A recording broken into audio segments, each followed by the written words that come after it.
Hi guys, Miss Hodges again. So we're moving on now to our 2-hole button. I am going to show you how to do the thread shank on the 2-hole button. So the first thing is we have to have our needle threaded with our knot at the end here, knotting both of our threads together. So we technically now have what we call 2 strands, even though it's really just one folded in half, and our knot on the bottom again. Okay. Couple tips when you are hand sewing needles and your closures is you want to keep your thread pretty snug or tight so that you don't get any loops or holes or knots while you're sewing. So the first step for a 2-hole needle is actually to go from the back side of your fabric, and you're going to make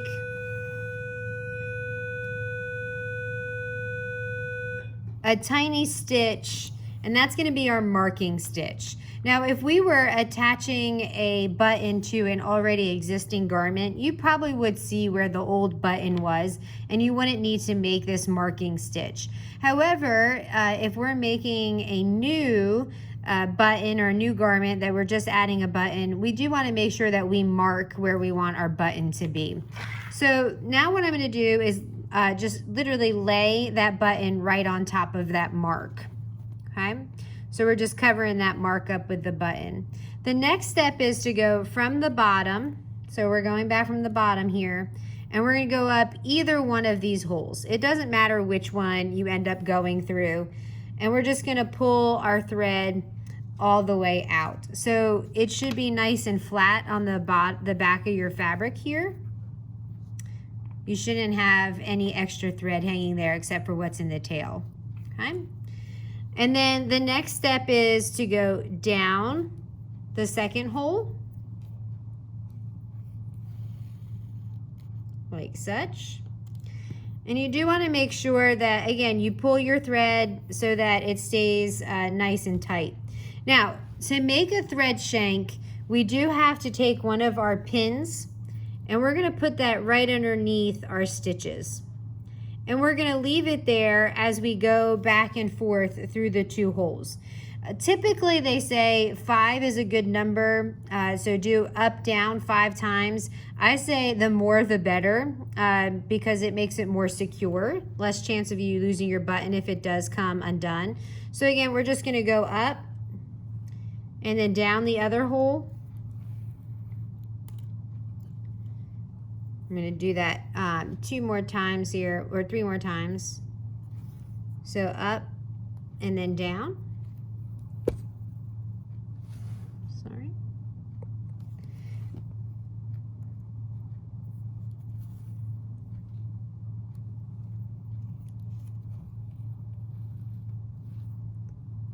And then up and down one more time.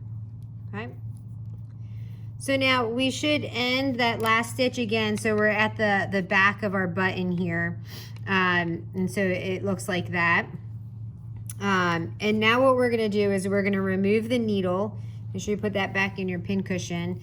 And now we're gonna actually make the thread shank. So what I have to do to make the thread shank is I'm going to go from the back of the fabric. I'm just gonna put the needle through the back of the fabric. I'm going to push it between the fabric and the back of the button. And I'm going to pull that out. And then I'm just simply going to wrap that thread around. Again, 5 is a pretty good number. Make sure you don't pull it too tight, but you don't want it really loose. But you don't want to pull it too tight and then it starts moving the fabric. If you start seeing the fabric kind of tug like this, then you probably got a little too tight. Okay. So I wrapped it around a bunch of times. Now I need to get this needle back to the back side or wrong side of my fabric. So I'm just going to go back in between the button and the back of the fabric. And I'm just going to pull my needle through here. And now I'm ready to tie off. So but I just wanted to show you right here what the thread shank looks like. So you can kind of see that there's this thread right here going around your stitches.